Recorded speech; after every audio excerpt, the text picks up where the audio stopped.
Preparando o Domingo, para viver melhor o dia do Senhor. Nossa igreja está sempre cheia de cristãos em oração. Hoje é domingo, dia do Senhor. Vejam como reza o meu povo santo. O amor está voltando à nova geração. Nosso povo está rezando de mãos dadas como irmãos. Olá pessoal, este é mais um programa Preparando o Domingo. Eu sou Carlos André e nós vamos ler juntos os textos do sexto domingo da Páscoa deste ano 2022. Nós somos convidados, portanto, pela liturgia a encontrar-se com o Senhor ressuscitado. É este o anúncio cristão que a Páscoa anuncia e que vai perdurar durante todo o ano, toda a vida inteira. É uma grande Páscoa, uma grande passagem da morte para a vida, a morte como uma passagem para aquela vida que sempre esteve entre nós, porque Deus foi quem a deu, mas que esperamos que um dia ela possa ser plena, onde não haja mais choro, nem lágrima, nem dor, nem luto, como diz o Apocalipse. E que nós todos possamos assim caminhar no dia a dia em busca deste encontro definitivo com o Pai, com o Criador. É assim então que a Páscoa representa um ponto de esperança na nossa vida, esperança de reencontro. Vamos então nos preparar para estas leituras, cantando, escutando, rezando juntos, com a invocação ao Espírito Santo.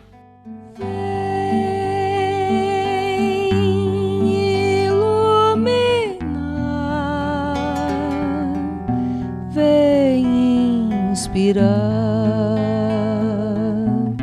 o pensamento, ó vem Espírito, língua de fogo, chama de amor, sopro de paz. A primeira leitura de hoje é tirada do livro dos Atos dos Apóstolos e diz assim: Naqueles dias, chegaram alguns da Judéia e ensinavam aos irmãos de Antioquia, dizendo: Vós não podeis salvar-vos se não fordes circuncidados, como ordena a lei de Moisés.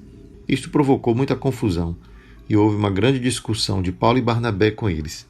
Finalmente decidiram que Paulo, Barnabé e alguns outros fossem a Jerusalém para tratar dessa questão com os apóstolos e os anciãos.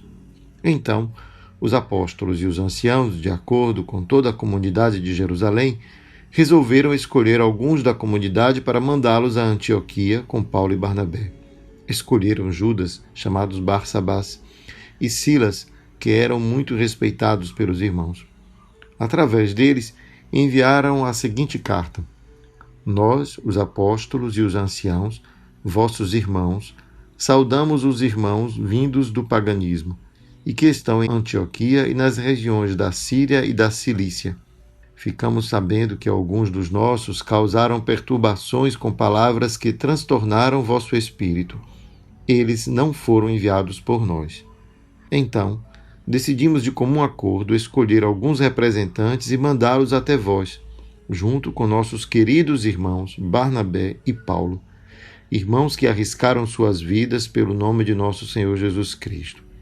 Por isso, estamos enviando Judas e Silas, que pessoalmente vos transmitirão a mesma mensagem, porque decidimos, o Espírito Santo e nós, não vos impor nenhum fardo, além destas coisas indispensáveis: abster-se de carnes sacrificadas aos ídolos, do sangue das carnes de animais sufocados e das uniões ilegítimas.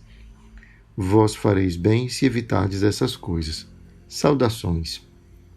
E assim termina essa primeira leitura de hoje, que é o resultado de um capítulo 15, que se inicia, como foi as primeiras frases deste texto, nos falando de que houve uma confusão em Antioquia, enquanto Paulo e Barnabé voltavam de uma grande viagem, onde muitos daqueles que não eram judeus se converteram ao cristianismo e passaram a viver segundo as palavras de Paulo, segundo a pregação do Evangelho. Mas alguns homens que vieram de Jerusalém, da região onde os judeus prevaleciam, e queriam, portanto, impor a esses que vieram de outra região, que não eram judeus, que vieram de uma região distante do judaísmo, a também eles receberem a circuncisão, que era uma marca distintiva do judeu. Isto é, para ser cristão era primeiro preciso ser judeu. E aí a gente vai ter que entender que ser judeu naquele contexto tinha muitos significados.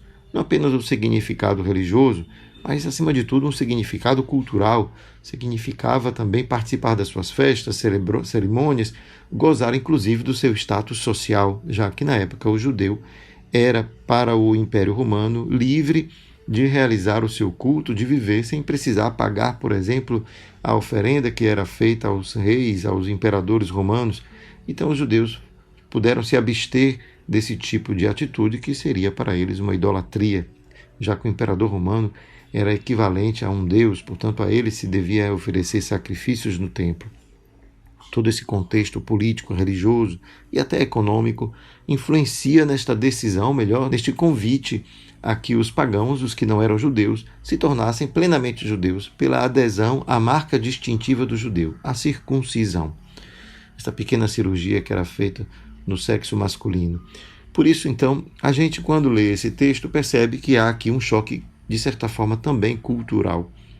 Afinal, fazer-se igual a um judeu, não sendo judeu, era uma identificação que obrigava, portanto, o cristianismo nascente a se identificar com a sua raiz, a raiz judaica, e não com a sua mensagem, aquilo que Jesus nos evangelhos e aquilo que Paulo tentou na sua pregação ensinar àquelas pessoas convertidas. Olha, nós quando lemos essa história, que pode parecer um pouco confusa, até porque não estamos na mesma época, para compreender a importância que havia à circuncisão e esta relação entre pagãos e judeus, pode muitas vezes nos confundir. Mas tenhamos em mente que também hoje nós vivemos semelhante situação quando nos deparamos com certas imposições culturais de um povo em relação ao outro, que obriga-nos, digamos, a adequar-se à maneira de viver de certas populações para que possamos, de certa forma, ser aceitos. Se isso se dá em um plano não religioso, que é, por exemplo, se imaginamos toda a globalização que traduz, portanto, os hábitos de uma população, de uma região para o mundo inteiro. Quem nunca pensou por que nosso Papai Noel, no verão, aparece todo encapotado com luva, se aqui está um calor de rachar? Porque importamos, digamos, esse hábito cultural de regiões frias, onde nessa época do ano é inverno. Mas se transpormos também para o âmbito religioso da nossa fé, podemos bem imaginar o quanto a relação entre Roma, um país europeu que tem os seus hábitos culturais, pode muitas vezes influenciar de tal modo a nossa prática cultural, religiosa, espiritual na nossa terra, a ponto de nos esquecermos daquilo que nos faz, que nos constitui como população brasileira e até mesmo, vamos dizer, uma população tropical, onde hábitos culturais diferentes, influenciados inclusive pela temperatura, pelo clima, pela paisagem, e aí podemos imaginar quanto de elementos poderíamos, digamos, colocar em segundo plano em função daquilo que é essencial na nossa fé. Podemos imaginar o modo como celebramos a Eucaristia, o modo como rezamos, o quanto nos permitimos deixar que o Evangelho prevaleça sobre certos hábitos culturais. E aí vemos como alguns gestos chamados de tradicionalistas muitas vezes querem se impor em nossas comunidades como se isso fosse necessário ou pedido por Jesus e pelo seu Evangelho. Esse trecho de Atos dos Apóstolos, portanto, nos ajuda a nos prevenir de nos impor hábitos que estejam alheios àquilo que realmente Jesus nos pede. É aquilo, portanto, que a carta que foi enviada aos irmãos de Antioquia parece relevar, quando diz assim: não serão impostos a vocês nenhum outro fardo além das coisas indispensáveis. E aí, entre as coisas indispensáveis, se elenca certas coisas que na época eram importantes, porque faziam referência aos cultos das religiões de matriz romana, mas também aquelas chamadas as religiões vindas do paganismo, abster-se de sangue, de sacrifício aos ídolos, abster-se de tudo aquilo que pudesse entrar em contradição com a própria fé em Jesus Cristo. É assim, então, que nós também somos chamados, como cristãos do nosso mundo. Não nos abster das nossas próprias raízes culturais para viver o Evangelho, mas ao mesmo tempo compreender nesse nosso modo de viver, no mundo em que vivemos, aquilo que está em contradição com este Evangelho e renunciar àquilo que possa estar em contradição com o anúncio evangélico, mas permitindo tudo aquilo que de fato não faz parte das exigências éticas, religiosas, morais que Jesus mesmo já tinha nos feito através dos seus ensinamentos. É isso então que esse texto de Atos dos Apóstolos pode nos ensinar ainda hoje. Resistir a todo tipo de obsessão por um modo único de viver a fé e permitir que essa pluralidade dentro da nossa fé, da nossa religião, enriqueça a nossa vivência. E é lógico que isso tem um reflexo profundo na vida de cada um de nós. É o que talvez a gente pode perceber quando lemos as outras leituras, porque afinal isso reflete a abertura do Evangelho, a abertura de Cristo a acolher a todos. Todos são bem-vindos. E é justamente essa universalidade do Evangelho que o torna grande, rico. Que todas as nações vos glorifiquem ao Senhor, que todas as nações vos glorifiquem. Vai cantar, portanto, o nosso salmo. Portanto, é a todos que Deus faz o convite de reconhecê-lo como Deus. Glorificar significa reconhecer a Deus como Deus. É por isso, então, que quando nós lemos Apocalipse, tentando compreender o quanto aquelas imagens que estão ali, elas nos apontam também para essa universalidade do anúncio cristão. E diz assim o texto de Apocalipse: Um anjo me levou em espírito a uma montanha grande e alta, mostrou-me a cidade santa, Jerusalém, descendo do céu de junto de Deus, brilhando com a glória de Deus. Seu brilho era como a de uma pedra preciosíssima, como o brilho de jaspe cristalino. Estava cercada por uma muralha maciça e alta, com 12 portas. Sobre as portas estavam 12 anjos, e nas portas estavam escritos os nomes das 12 tribos de Israel. Havia 3 portas do lado do oriente, 3 portas do lado norte, 3 portas do lado sul e 3 portas do lado do ocidente. A muralha da cidade tinha 12 alicerces e sobre eles estavam escritos os nomes dos 12 apóstolos do Cordeiro. Não vi templo na cidade, pois o seu templo é o próprio Senhor, o Deus Todo-Poderoso e o Cordeiro. A cidade não precisa de sol nem de lua que a iluminem, pois a glória de Deus é a sua luz e a sua lâmpada é o Cordeiro. Ora, essa passagem nos revela esta cidade aberta, as muralhas da cidade que se abrem para cada um dos 4 cantos do mundo com suas 3 portas amplas. Portanto, esse aspecto de acolhida desta cidade, que vai ser a cidade de Jerusalém, a acolhida que quer abarcar o mundo inteiro. Todos os cantos do mundo, de onde vierem as pessoas, serão acolhidas nesta cidade, em que todos os 4 lados das suas muralhas terão portas, 3 portas, fazendo-nos entender que é um espaço amplo, onde todos podem passar, no sentido de que essas 3 portas invocam essa plenitude. Ela está uma cidade de acolhimento, esta cidade de Jerusalém. Esta cidade de acolhimento é tão forte que não será necessário sequer um templo para marcar a presença de Deus, porque Deus simplesmente estará em tudo. Ele será o sol, a luz que ilumina esta cidade. Ele não precisa de um lugar para estar, como no templo, o lugar de Deus, porque a cidade inteira é o seu lugar. Esta imagem maravilhosa que aparece em Apocalipse nos revela um sonho, o sonho de todos nós, como seres humanos. Um sonho em que toda a humanidade possa um dia ser congregada em torno daquele que é o seu Criador, Deus, em torno daquele que é o seu Redentor, o Cordeiro. E por isso o Apocalipse aqui revela como um grande sonho. E se quisermos ler o Apocalipse como um grande sonho, certamente estaremos na direção certa, porque teremos assim a forma imaginária própria do sonho, com suas figuras oníricas de maneira estrondosamente exagerada, que nos permite, portanto, focar no essencial, no importante, na mensagem. Possamos então nós, também como essas leituras de hoje, permitir que o nosso coração seja assim, generoso, aberto, que a nossa fé, a nossa esperança seja capaz de acolher a todos, com todas as suas diferenças, capaz também de abrir mão de detalhes, de efeitos que são talvez tão culturais, tão próprios de uma linguagem que não somos mais capazes de escutar a linguagem do outro, né? De perceber como o outro, mesmo falando de uma maneira diferente, está dizendo a mesma coisa. Queremos viver unidos como irmãos, construir a paz e a fraternidade na esperança de que um dia estaremos todos reunidos nesta Jerusalém celeste. Vamos então agora aclamar o Evangelho para escutar a palavra de Jesus.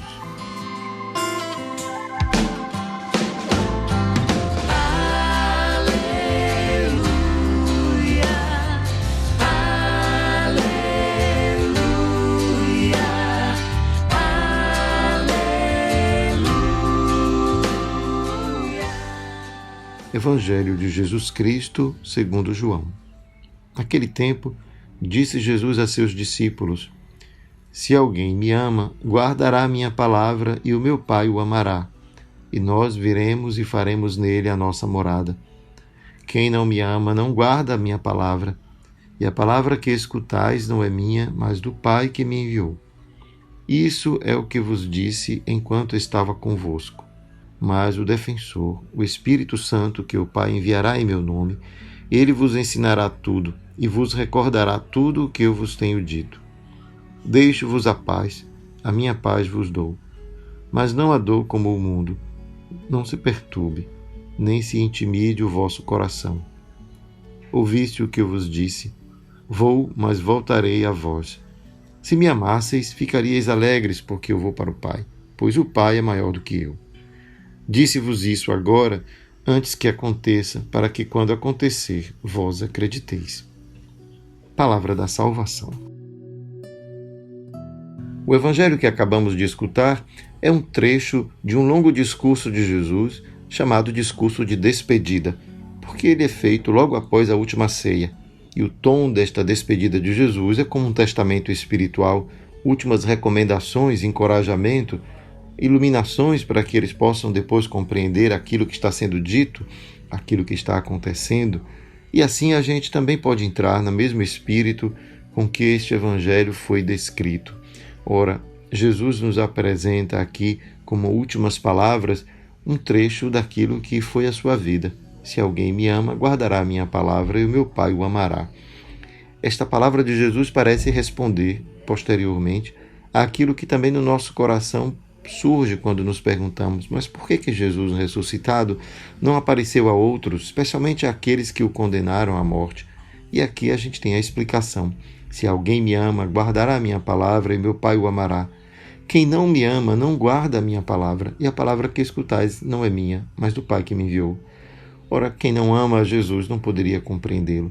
Portanto, a ressurreição é uma ressurreição também das palavras de Jesus, não apenas do seu corpo, mas é uma ressurreição que manifesta que as suas palavras, aquilo que ele havia anunciado e ensinado, eram verdadeiras as palavras, eram verdadeiros os ensinamentos, porque Deus confirmou as suas palavras através da ressurreição. A morte e ressurreição de Jesus é, portanto, um selo sobre os seus ensinamentos. É assim, então, que o amor a Jesus é o que define o discípulo. O amor que significa escutar as suas palavras, finalmente. Não se pode dizer amo a Cristo se as suas palavras não estão em mim, se as suas palavras não me movem, se o seu profetismo não anima a minha vida, também ao olhar o mundo, ao me relacionar com as pessoas.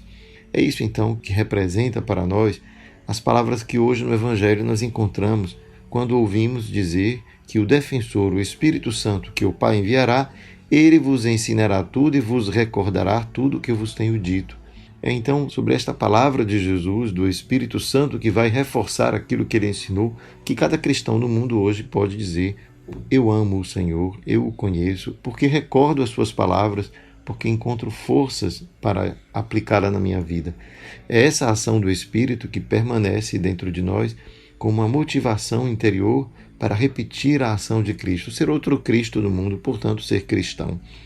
É nesse sentido que essas últimas palavras de Jesus, recordando, portanto, a sua vivência entre os discípulos, é recheada de uma esperança nova, a esperança de que não ficou apenas em Jesus as boas ações que ele ensinou, mas que nós podemos hoje, inspirados pelo Espírito Santo, acreditando nesta presença espiritual de Jesus, também imitá-lo. É nessa hora que as últimas palavras de Jesus, deixo-vos a paz, a minha paz vos dou, é inquietante e nos recorda uma música de Padre Zezinho, né? A paz inquieta. Portanto, é uma paz que não pode ser uma paz que significa apenas ausência de guerra, uma paz que apenas nos indica uma certa passividade, mas é uma paz que nos provoca a reconhecer que neste mundo, para ter paz, é preciso que provoquemos dentro de nós a mudança que Deus e que nós queremos que aconteça no mundo. É desse momento que nós descobrimos uma paz que revela a consciência que cada um de nós possui da necessidade de construir o reino, de participar desta construção do reino, que é obra, acima de tudo, do Espírito Santo em nós, mas que sem a nossa participação não acontecerá. É desse modo, então, que não se perturbe nem se intimide o vosso coração, disse Jesus, porque precisamos, de fato, ter coragem para assumir os compromissos, as responsabilidades que a paz do Evangelho nos promove, nos proporciona. É nesse sentido, então, que encontramos as últimas frases desse Evangelho de hoje, onde nos diz assim: vou, mas voltarei a vós. Se me amasseis, ficaríeis alegres, porque eu vou para o Pai, pois o Pai é maior do que eu. Isto é, aquele que me enviou vai também ser capaz de enviar o seu Espírito. Portanto, podemos nos alegrar, porque a ausência de Jesus não significa a ausência do Espírito de Deus em nós. Possamos assim, meus irmãos, também nesse dia de hoje, ao escutar este Evangelho, nos encorajar a acolher a ação do Espírito como uma ação que liberta o nosso coração para uma amplitude maior, para ver o mundo como um espaço, a casa onde Deus habita, onde todos nós somos convidados a construir fraternidade, construir a paz, a partir de critérios mais profundos, né? De um amor que brota de uma consciência maior de que todos somos responsáveis uns pelos outros. Que possamos então, neste Evangelho, neste tempo de Páscoa, fazer crescer dentro de nós este amor por Jesus, que representa um amor pela humanidade, por quem Ele morreu e ressuscitou. Recebei, Senhor, a nossa oração neste dia, para que o nosso coração também se abra a construir fraternidade, construir paz, a partir da esperança que temos de que a Tua ressurreição também seja a nossa ressurreição, e que, portanto, possamos continuar lutando para construir este ambiente dentro da nossa vida, um ambiente que nos leva a acolher a todos, como esta grande Jerusalém, a Jerusalém celeste, aberta a toda a humanidade, como este primeiro embrião de vida fraterna que foram os primeiros cristãos que nos ensinaram a escutar as vozes que vêm do mundo para nos fazer compreender o alcance do Evangelho de Jesus e permitir que ele possa se encarnar em cada realidade, em cada cultura, em cada pessoa humana, e que possamos com isso descobrir no Evangelho uma força libertadora desta energia de paz e de amor que todos nós possuímos porque sentimos dentro de nós como um desejo, como um sonho, uma utopia. Liberta-nos, portanto, Senhor, para que possamos ver a Cristo como aquele que abre as portas para o mundo, para que nós todos possamos ser irmãos, apesar das nossas diferenças, e graças às nossas diferenças, enriquecer a nossa vida, enriquecer o nosso tempo neste mundo, na esperança de nos encontrarmos todos um dia na morada eterna, nessa Jerusalém celeste. Dá-nos, portanto, Senhor, a graça da Páscoa, a graça da paz dos irmãos. Que o Senhor nos abençoe hoje e sempre, Pai, Filho e Espírito Santo. Amém. Se me amardes realmente, observai meus mandamentos. A meu Pai eu rogarei, e vos dará outro Paráclito. Ele permanecerá convosco para sempre. Ele permanecerá convosco para sempre. Nações, glorificai ao nosso Deus, anunciai em alta voz o seu louvor. É Ele quem dá vida à nossa vida e não permite que vacilem nossos pés. A meu Pai eu rogarei, e vos dará outro Paráclito. Ele permanecerá convosco para sempre. Ele permanecerá convosco para sempre. Toda a terra vos adore com respeito e proclame o louvor de vosso nome. Vinde ver todas as obras do Senhor, seus prodígios estupendos entre os homens. A meu Pai eu rogarei, e vos dará outro Paráclito.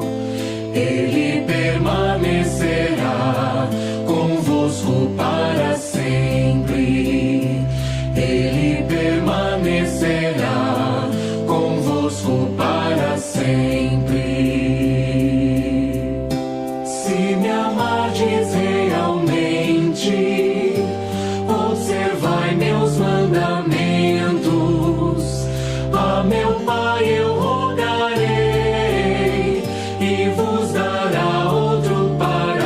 Paráclito, Ele permanecerá convosco para sempre.